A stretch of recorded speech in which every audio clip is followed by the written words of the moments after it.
إن الحمد لله نحمده ونستعينه ونستغفره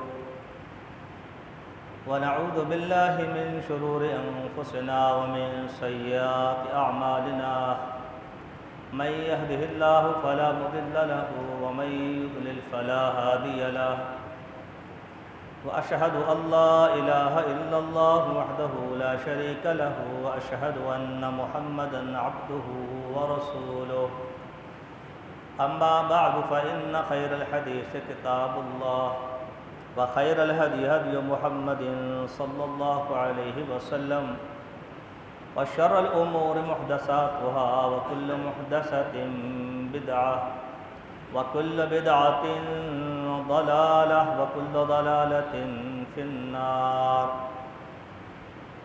من يطع الله ورسوله فقد رشد واهتدى ومن يعص الله ورسوله فقد ضل وغوى اللهم صل على محمد وعلى آل محمد كما صليت على إبراهيم وعلى آل إبراهيم إنك حميد مجيد اللهم بارك على محمد وعلى آل محمد كما باركت على إبراهيم وعلى آل إبراهيم إنك حميد مجيد اللهم رب اشرح لي صدري ويسر لي أمري واحلل عقدة من لساني يفقهوا قولي رب زدني علما سبحانك لا علم لنا إلا ما علمتنا إنك أنت العليم الحكيم أعوذ بالله من الشيطان الرجيم ظهر الفساد في البر والبحر بما كسبت أيدي الناس ليذيقهم بعد الذي عملوا لعلهم يرجعون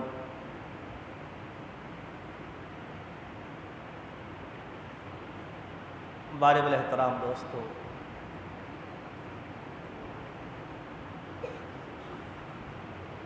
اس وقت ہم جن حالات سے دوچار ہیں، اس وقت ہم جن حالات سے، جن مصائب اور آلام سے دوچار ہیں، ہمارا واسطہ پڑا ہو،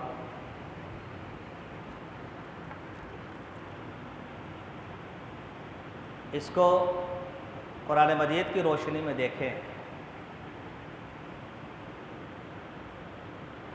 تو ایسا ہی محسوس ہوتا ہے کہ ظہر الفساد فی البر والبحر بما کسبت ایدی الناس، خشکی اور تری میں فساد برپا ہے، لوگوں کے اعمال کا نتیجہ ہے۔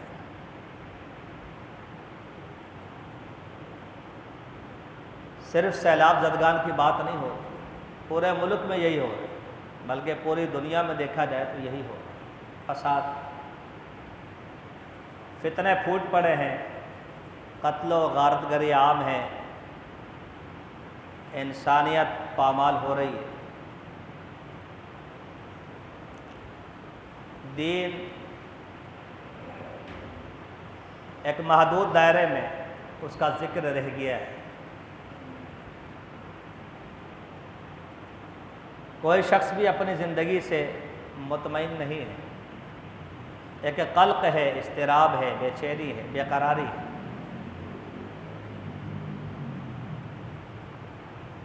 تو جیسے افراد بے چین ہیں یا فرد بے چین ہے تو افراد اور افراد سے پھر معاشرہ،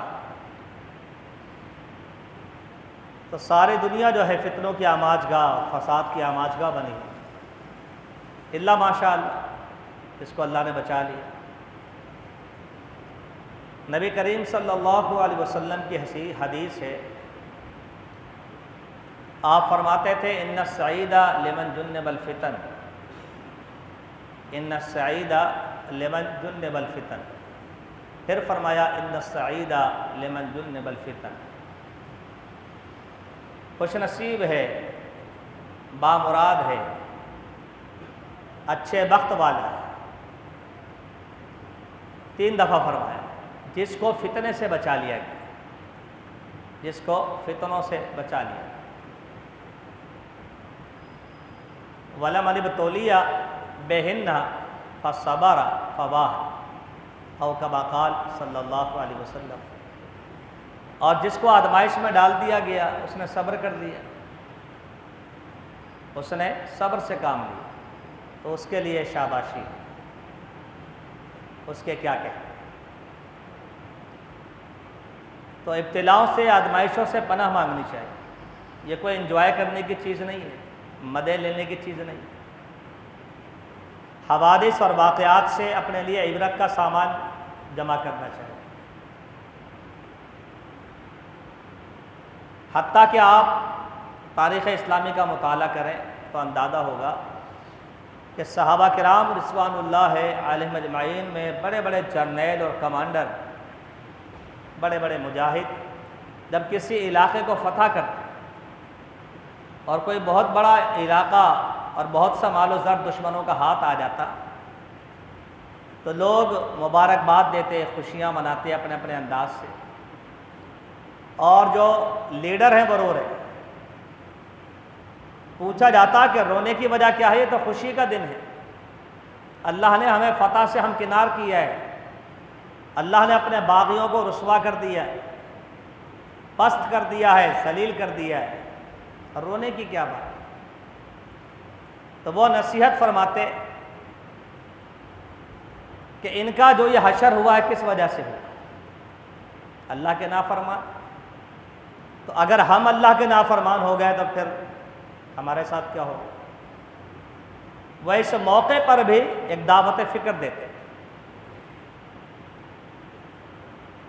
شریعت نے خوف اور رجا اس کو برابر رکھنے کا حکم دیا ہے۔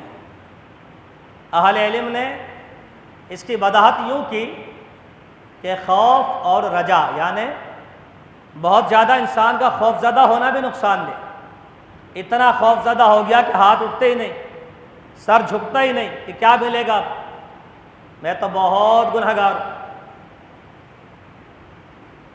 اور رجا امید کا حد سے زیادہ بڑھ جانا، یہ بھی نقصان دہ۔ اس امید پر کچھ اور کر لوں گناہ، کچھ اور گناہ کر لوں، کچھ اور گناہ کر لوں، توبہ کا دروازہ تو کھلا ہے، تو یہ بہادری بھی اچھی نہیں۔ اہل علم نے کہا کہ خوف اور رجا، خوف اور امید پرندے کے دو پر کی طرح ہے، جن کا بیلنس ہونا بہت ضروری ہے ورنہ پرواز ڈول جائے۔ تو سلف صالحین خوشی کے موقع پر، غمی کے موقع پر ان باتوں کا خیال رکھتے تھے اور نصیحت کرتے کہ اللہ سے ہمارا تعلق کس درجے کا ہے، ہمیں یہ سوچنا ہے۔ فرمایا ظہر الفساد فی البر والبحر بما کسبت ایدی الناس، خشکی ہو، تری ہو، شرق و غرب ہو، شمال و جنوب ہو، فساد بپا ہے۔ اور یہ کب کہا جا رہا ہے؟ کہ قرآن نازل ہو رہا ہے۔ اب آپ اندازہ کریں کہ اتنا پیچھے آ کر یا اتنا آگے آ کر کیا حشر ہوا ہو۔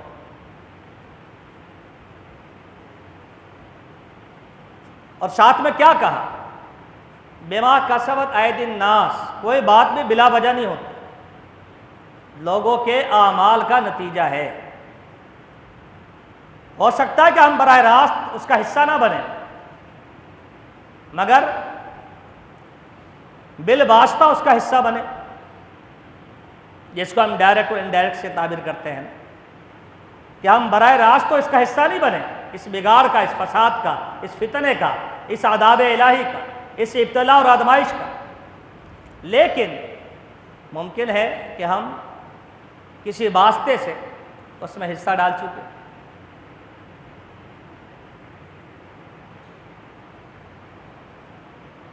پریشانی، ابتلا اور آزمائشیں بلا وجہ تو نہیں آتی۔ وما ربک بظلام للعبید، تمہارا رب اپنے بندوں پہ ظلم نہیں کرتا۔ ما ظلمناہم، ہم نے کسی پر ظلم نہیں کیا، ولکن کانوا انفسہم یظلمون، لوگ اپنی جانوں پہ ظلم کرتے ہیں۔ انداز دیکھیں قرآن مجید، اللہ کہتا ہم نے ظلم نہیں کیا، لوگ ظلم کرتے ہیں۔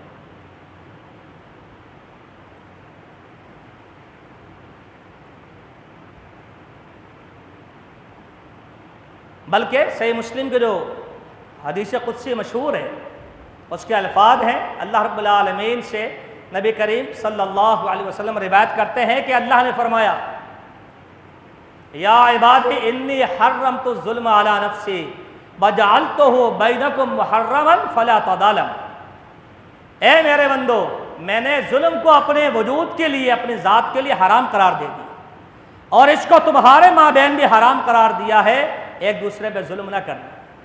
تو ظلم تو اللہ نے اپنی ذات پر حرام قرار دے دیا۔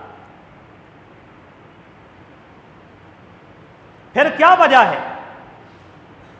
کہ قریہ قریہ، بستی بستی، نگر نگر، شہر کے شہر برباد ہو؟ کچھ تو ہمارے کانوں پہ جوں رینگنی چاہیے، کچھ تو فکر واہ ہونی چاہیے نا، کوئی تو فکر کا دروازہ کھلنا چاہیے۔ سلف صالحین فتح کے دن بھی روتے تھے کہ آج کفر سرنگوں ہے، شرمندہ ہے، ہمارے ہاتھ سے پٹ چکا ہے، اللہ کا نافرمان ہونے کی وجہ سے۔ دوسرے کو الزام دے کر بری ہو جانا بڑا آسان ہے۔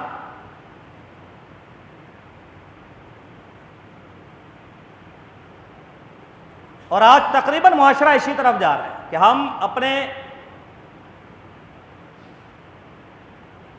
تمام تر معاملات کا ذمہ دار دوسرے کو ٹھہرانا چاہتے ہیں، حتیٰ کہ اسلام نافذ بھی کرنا چاہتے ہیں تو دوسروں کے لیے۔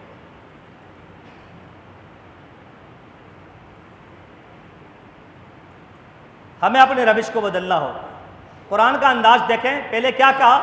ظہر الفساد فی البر والبحر بما کسبت ایدی الناس، خشکی اور تری میں جو فساد ہے لوگوں کے اعمال کا نتیجہ ہے۔ آگے کیا کہا؟ لِيُذِيقَهُمْ بَعْضَ الَّذِي عَمِلُوا لَعَلَّهُمْ يَرْجِعُونَ، تاکہ اللہ ان کے اعمال کا بدلہ ان کو چکھائے، کچھ بدلہ چکھائے، کچھ، کل نہیں، معمولی سا بدلہ اللہ نے دیا، لَعَلَّهُمْ يَرْجِعُونَ، تاکہ یہ باز آ جائے، تاکہ یہ رجوع کر لیں، اللہ کی بارگاہ میں آئے۔ اب آپ دیکھیں دعاؤں کی اپیلیں ہو رہی ہے، ہاں جی، جگہ جگہ وقت نکال کے اسٹال لگا کر ان کے لیے فنڈ اکٹھا کیا جا رہا ہے، اور ایک دوسرے سے کہہ رہے ہیں کہ بس دعا کرو اللہ تعالیٰ اس کو ٹال دے، یہاں نہ آ جائے، یہاں نہ آ جائے۔ ایسی ہے، لیکن ایمانداری سے بتائیں کہ کیا ہمارے مساجد میں نمازیوں کی تعداد بڑھ گئی، یا ہم رمضان کا انتظار کرتے ہیں؟ توبہ تائب ہونے والے، ذکر و اذکار کرنے والے، استغفار کرنے والے، تہجد گزار کیا بڑھ گئے؟ نہیں۔ کوئی اپنے جھوٹ سے، اپنے بدگمانی سے، اپنے غلط کام سے بعد آیا؟ حتیٰ کہ لوگوں نے بتایا جو وہاں گئے ان علاقوں میں کہ وہ مناظر دیکھے نہیں جاتے، اس کے باوجود راستے میں جو محفوظ ہیں وہ اسی طرح ہوٹلوں میں ڈش لگا کر فلمیں دیکھ رہے ہیں، اسی طرح کوئی قوالی میں مگن ہے، کوئی گانوں میں مگن ہے، کوئی دھمال ڈال رہا ہے، اس کے پڑوس میں آگ لگی ہوئی، انسانیت بلک رہی ہے، سسک رہی ہے، دم توڑ رہی ہے،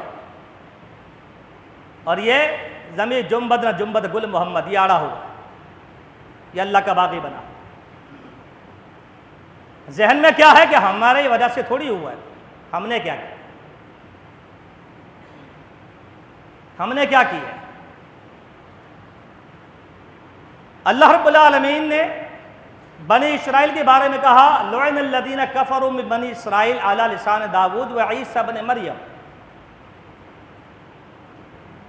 اللہ نے بنی اسرائیل پر دو پیغمبروں کی زبان مبارک سے لعنت بھیجی، پیغمبروں کی زبان سے، ان پہ لعنت کرو۔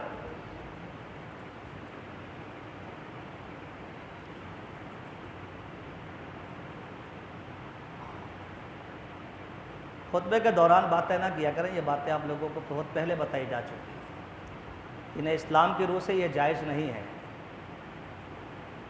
ہر کام مؤخر کیا جا سکتا ہے، اپنے ثواب کو ضائع نہیں کرنا چاہیے۔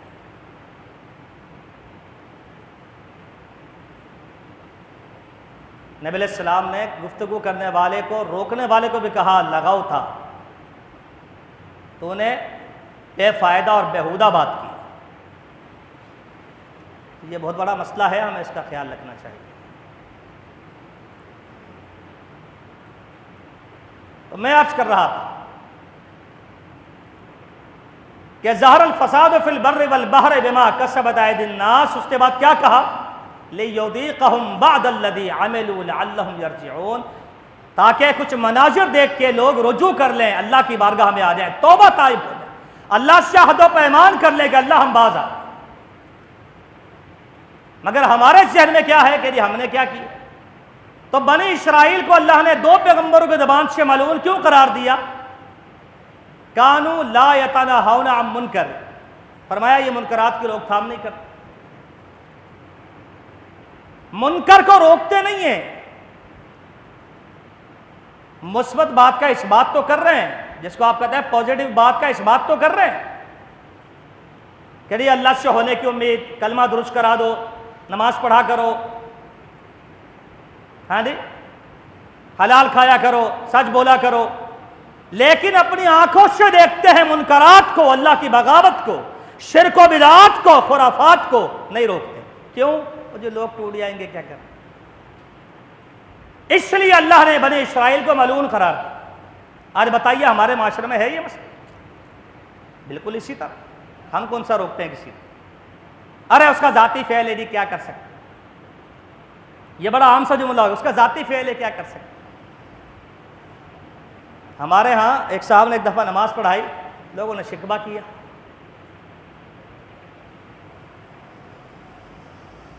کہ بھائی یہ تو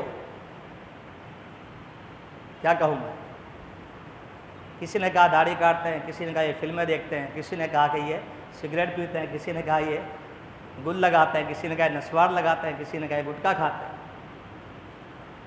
کہنے والوں کا رہے وہ ان کا ذاتی فعل ہے، کیا کہتے ہیں؟ ان کا ذاتی فعل ہے۔ اچھا امام کچھ بھی کرتا رہے، اس کا ذاتی فعل ہے، اور آپ کا ملازم آپ کی اطاعت میں چلے اور جگہ اگر ہو آپ لکھ کے لگا دیتے ہیں کہ ہاں یہ کرنا منع ہے، موبائل چلانا منع ہے، فلانا منع ہے، گفتگو منع ہے، کام کے ٹائم صرف کام کرنا ہے۔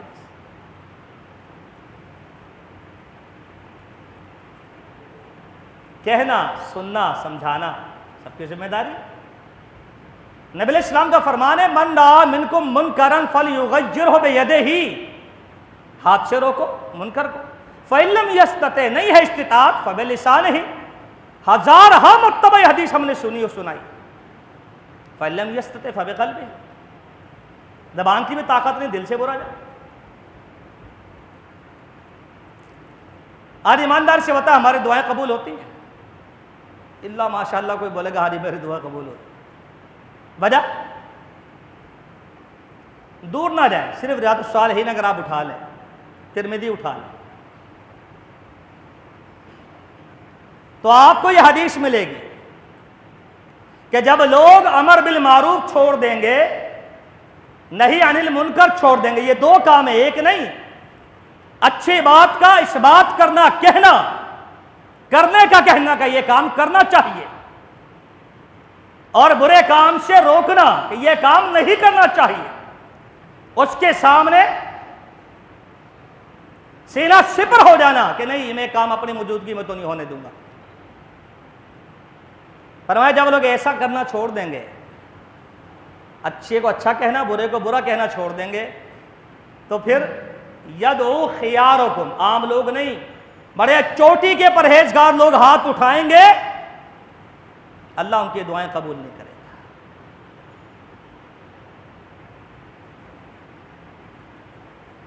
اس لیے کہنے والے نے کہا نا، کہا جاتا ہے کہ جو ڈوبی نہ ہو تو ڈوبیں گے سارے۔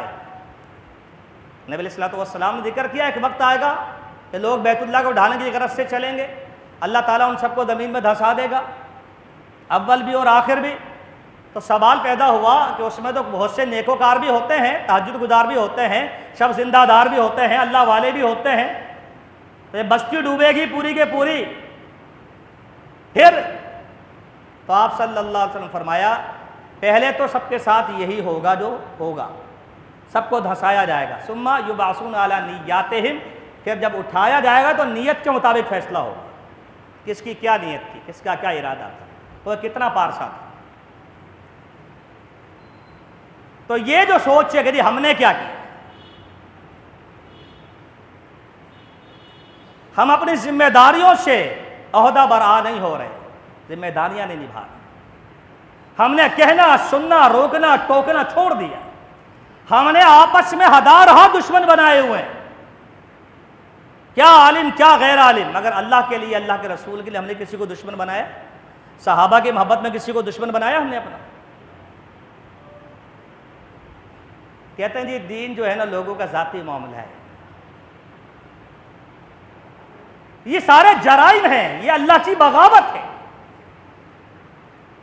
اس لیے فرمایا کہ جو خشکی اور تری میں فساد ہے وہ لوگوں کے اعمال کا نتیجہ ہے.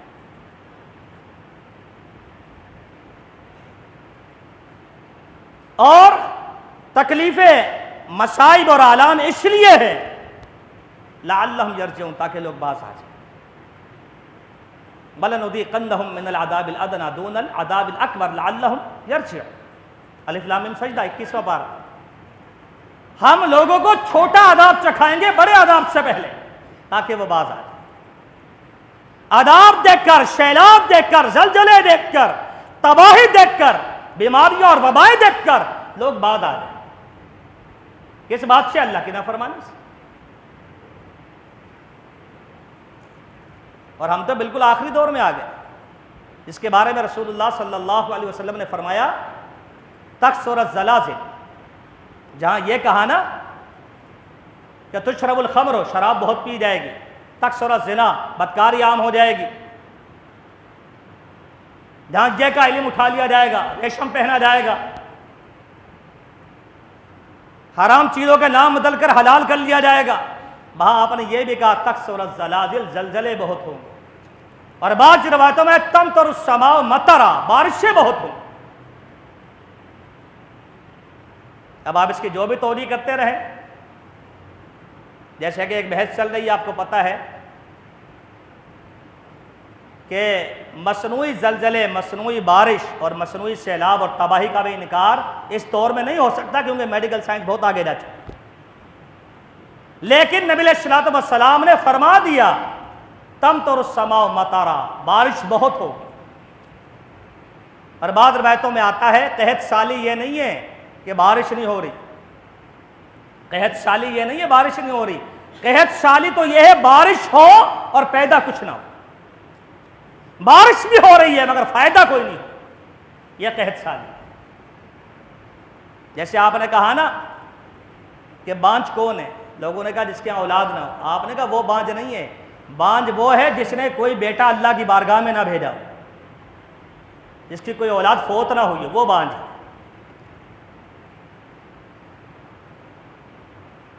نبی علیہ السلام گھر لائے، مثال کو سمجھیے، گھر تشریف لائے، آپ کو بکری کی دستی بہت پسند تھی، بکری کی دستی بہت پسند،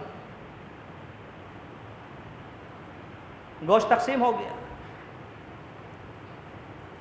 سیدہ عائشہ نے پوچھا کچھ ہے؟ کہا جی ایک دستی آپ کے لیے رکھی ہوئی، بس یہی بچی ہے. آپ نے کہا یوں نہ کہو، یہ کہو کہ یہ ختم ہو گئی، وہ بچی ہے جو اللہ کی راہ میں دے. سوچنے کا انداز دیکھیں، بچی وہ ہے جو دے دی، یہ خرچ ہو گئی. ختم تو یہ ہو جو تو نے کھا لیا وہ ختم ہو گیا، تو نے پہن لیا وہ ختم ہو گیا، جو دے دیا وہ اللہ کی بارگاہ میں پہنچ گیا. تو بارش بہت ہوگی مگر پیدا کچھ نہیں ہوگا. یہ علامت الساعہ میں سے. اور سابقہ امتوں کے گناہوں کو اگر ہم دیکھیں تو شاید وہ سارے گناہ اس امت کے اندر آ چکے. وہ تو اکیلے اکیلے لے کر چلتے تھے نا، یہاں وہ سارے مشترکہ طور پہ اگر آپ تلاش کریں آپ کو مل جائے. حتیٰ کہ شیخ الاسلام محمد بن عبد الوہاب نجدی رحمہ اللہ نے ایک کتاب لکھی اسلام اور مسائل جاہلیہ، تقریباً آج سے کوئی 300 ساڑھے 300 سال پہلے کی بات ہے، 12ویں صدی کے ہیں نا وہ. اس وقت یعنی آج سے 300 ساڑھے 300 سال پیچھے جایا، اس وقت انہوں نے جو مسائل جمع کیے ان کی تعداد انہوں نے لکھی 102. وہ مسائل جن کا اسلام سے تعلق ہی نہیں ہے، وہ نظریات ہیں، وہ عقائد ہیں، وہ سوچ کے زاویے ہیں. اور مسلمانوں کے اندر وہ رچے ہوئے بسے ہوئے. آج اور آگے آ کے کتنا اس میں بگاڑ پیدا ہو گیا. یعنی ایسے ایسے عقائد، ایسے ایسے نظریات اور اعمال جن کا اسلام سے تعلق ہی کوئی نہیں. دور جاہلیت، اسلام دور جاہلیت کی باتوں کو مٹانے آیا، وہ زندہ کر کے بیٹھے ہو. تو یہ کہنا کہ جی ہمارا کیا قصور ہے، نہیں میرے دوستو، فکر کا، سوچ کا زاویہ یہ ہو کہ ہم سب ہی ذمہ دار ہیں. ہم سب ذمہ دار. میں آپ کو ایک اور مثال دوں، صحیح بخاری میں ہے. ہمارا ان سے کوئی تعلق نہیں جو انکار کرتے ہیں، وہ تو جب مریں گے اللہ ان کو سمجھا دے گا. پھر وہ کیا؟ نبی علیہ الصلوۃ والسلام نے فرمایا کہ ان المیت لیعذب ببکاء اہلہ علیہ او بما نیح علیہ. فرمایا میت کو رونے کی وجہ سے عذاب دیا جاتا ہے. جب میت پر لوگ روتے ہیں نا، نوحہ کرتے ہیں، ماتم کرتے ہیں، ہائے ہائے کرتے ہیں، وہ رونا جو غیر شرعی ہے. آنسو بہانا تو جائز ہے نا، مگر ہائے ہائے کے ساتھ رونا.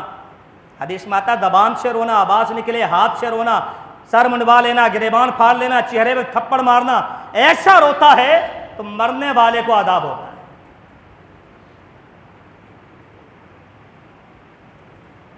اب اس کی توضیحات ہے کیونکہ قرآن کہتا ہے لا تزر وازرۃ وزر اخری، کوئی کسی کا بوجھ نہیں اٹھاتا. بھائی رو تو یہ رہا ہے نا، عذاب اس کو کیوں ہوگا؟ بات آئی سمجھ میں؟ رو تو یہ رہا ہے نا، بیٹا رو رہا، بیٹی رو رہی ہے، عذاب اس کو کیوں ہوگا؟ اہل علم نے اس کی توضیحات کی. امام بخاری نے جو باب باندھا ہے اذا کان النوح من سنتہ، فرمایا عذاب جب ہوگا جب مرنے والے کا طریقہ بھی یہی تھا کہ وہ بھی رویا کرتا تھا. ایک بات، اس کا طریقہ یہی تھا، اس نے اپنی اولاد کو سکھایا تھا کوئی مرتا ہے ایسے ماتم کرتے ہیں، ایسے روتے ہیں. اور دور جاہلیت میں رویا جاتا تھا فخر کے ساتھ، مقابلے بازی ہوتی تھی باقاعدہ. جیسے ہمارا لین دین میں مقابلہ ہوتا ہے نا، آدھار دیے، آدھار 50 تو دینے ہی پڑیں گے بھائی، نیوترا نیودرا جو بھی کہہ لیں اسے. آپ لکھا جاتا ہے بلکہ ہمارے یہاں تو کہ انہوں نے کیا دیا تھا، کاپی لے کے گھوم رہا ہوتا دولے کا بھائی، تاکہ اتارنے میں آسانی ہے.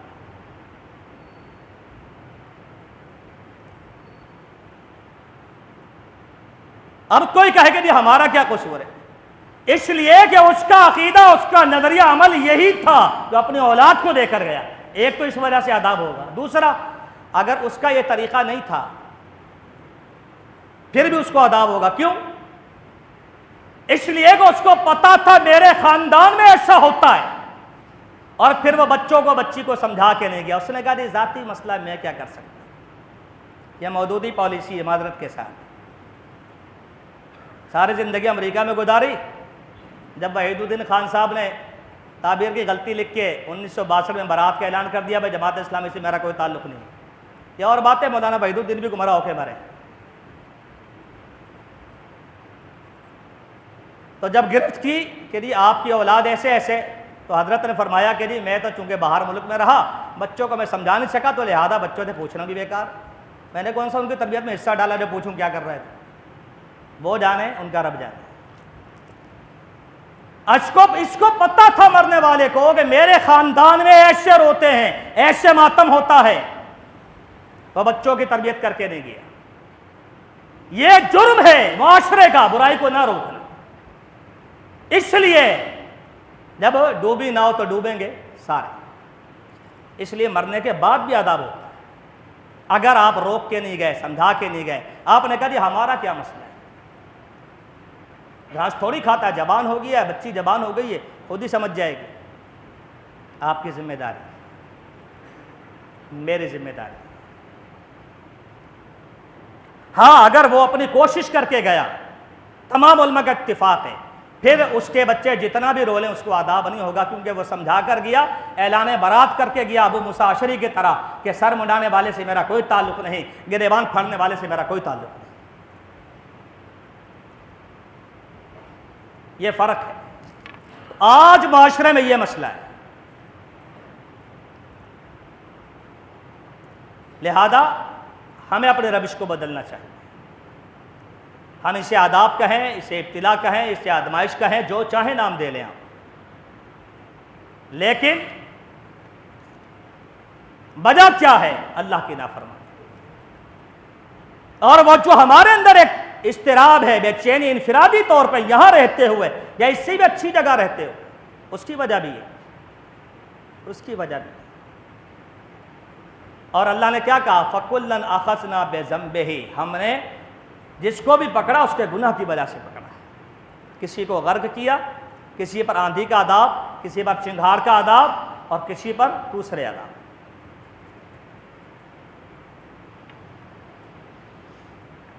حتیٰ کہ یہ لہو و لعب کی زندگی جو ہم گزار رہے ہیں نا، شادی کے نام پہ کہ مرنا ہے یا پڑھنا، یہ کیا ہے؟ صحیح بخاری اٹھائیں، صحیح بخاری میں ذکر ہے کچھ لوگ لہو و لعب کی زندگی، راگ اور طبلے اور سارنگی، تجھ کو بتاؤں تقدیر امم کیا ہے، شمشیر و سنا اول، طاؤس و رباب آخر۔ اقبال نے کہا آخر میں یہ قوم میراثی بنے گی، کوئی باز نہیں آتا۔ اور یہ بچے ہیں کیا کریں؟ نبی علیہ السلام نے فرمایا دو آوازیں ملعون ہیں، اللہ کی پھٹکار ان کے اوپر۔ خوشی کا موقع ہو تو طبلے سارنگی بانسری بجانا، ڈھول، اور کوئی مر جائے تو نوحہ کرنا اور ماتم کرنا، یہ دونوں آوازیں ملعون ہیں۔ صحیح بخاری میں آتا ہے کچھ لوگ لہو و لعب کی زندگی میں مگن، اپنے گانے باجے میں اور شراب نوشی میں مگن ہوں گے، بدکاری میں مگن ہوں گے۔ ایک سائل آئے گا، وہ آ کر کہے گا جی مجھے اللہ کے نام پر دے دیں۔ ماحول بنا ہوا ہے نا، لوگ ضرورت مند آ رہے ہیں، ہمیں دے دو۔ وہ کہیں گے جی ہمارے پاس ابھی تو ٹائم نہیں ہے، آپ کل آنا،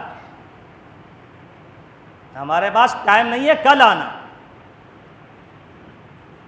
انداز تک حدیث بالکل فٹ آتی ہے آج کے معاشرے میں، ہمارے پاس ٹائم نہیں ہے، کل آنا۔ نبی علیہ السلام فرماتے ہیں وہ اسی طرح رات گزاریں گے، جس جگہ انہوں نے پڑاؤ ڈالا تھا وہاں ایک پہاڑ ہوگا، اللہ تعالیٰ وہ پہاڑ اٹھا کر ان کے سر پہ دے مارے گا۔ کچھ مر جائیں گے، جو بچ جائیں گے اللہ تعالیٰ انہیں قیامت کے دن تک کے لیے خنزیر اور بندر بنا دے۔ اٹھائیے صحیح بخاری،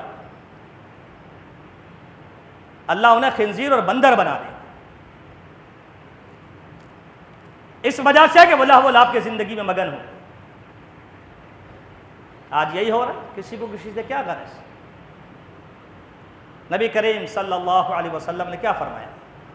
فرمایا ان للہ قوما، اللہ نے کچھ لوگوں کو پیدا کیا، خلقہم، اس لیے پیدا کیا ہے، لحوائج الناس، لوگوں کے لیے، لوگوں کی ضرورت کے لیے پیدا کیا، پیدا ہی اس لیے کیا ہے لوگوں کے لیے۔ والناس یفزعون الیہم لحوائجہم، لوگ آتے ہیں دوڑ کر کے جی پریشانی ہے، جی پریشانی ہے، جی پریشانی، وہ ان کے کام آتے ہیں، ان کو بھی پتا ہے کہ اللہ نے ہمیں اسی لیے دے رکھا ہے۔ فرمایا اولئک الامنون من عذاب اللہ، جب اللہ کا عذاب آئے گا تو یہی لوگ بچنے والے ہوں گے جو لوگوں کے کام آتے ہیں۔ تو اپنے آپ کو خوش نصیب سمجھیے کہ اللہ نے آپ کو کسی کام کے لیے چنا ہے، منتخب کیا۔ ایک اور حدیث ہے، سلسلہ صحیحہ میں دیکھی جا سکتی ہے، رسول اللہ صلی اللہ علیہ وسلم نے فرمایا اللہ تعالیٰ نے کچھ لوگوں کو نعمتوں کے ساتھ خاص کر دیا، چن چن کے ان کی جھولی میں نعمتیں ڈالی، لیکن کس لیے؟ الفاظ دیکھیں، لے منافع العباد، بندوں کے فائدے کے لیے نعمتیں ان کو دی ہیں، فائدہ کس کا ہے؟ اللہ کی مخلوق۔ وَيُقِرُّهُمْ فِيهَا مَا بَدَلُوهَا، اللہ تعالیٰ انہیں نعمتیں دیتا رہتا ہے، نہیں چھینتا جب تک وہ آگے دیتے رہتے، جب تک وہ آگے دیتے رہتے۔ فَإِذَا مَنَعُوهَا، اور جس دن انہوں نے ہاتھ روک لیا نا، اللہ رب العالمین نَزَعَهَا مِنْهُمْ وَجَعَلَهَا فِي غَيْرِهِمْ، اللہ ان سے چھین کر دوسروں کو دے دیتا ہے جو اللہ کے بندوں کے کام۔ تو لہذا ہمیں اپنا عملی طور پہ محاسبہ کرنا چاہیے، اور مشکل کی اس گھڑی میں ہمیں اپنا محاسبہ کرنا چاہیے کہ ہمارا اللہ کے بندوں کی خدمت میں کیا حصہ ہے، کیا ہمارا کردار ہے۔ اللہ سے دعا ہے اللہ تعالیٰ مجھے اور آپ کو کما حق ہو کتاب و سنت پر عمل کرنے کی توفیق عطا فرمائے، کمی کوتاہی بالخصوص خلوتوں کے گناہ اللہ تعالیٰ چھوڑنے کی توفیق عطا فرمائے، اللہ اپنی بارگاہ میں رجوع کرنے کی توفیق عطا فرمائے، یہ وبا، یہ بلا، یہ سیلاب اور یہ جتنی بھی آفتیں ہیں اللہ اپنی رحمت سے دور فرمائے، اللہ تعالیٰ تمام عالم اسلام میں اسلام ہی کا بول بالا فرمائے، مسلمانوں کو بالخصوص اللہ چین اور سکون نصیب فرمائے۔ اقول قولی ھذا واستغفر اللہ لی ولکم وآخر دعوانا ان الحمد للہ رب العالمین۔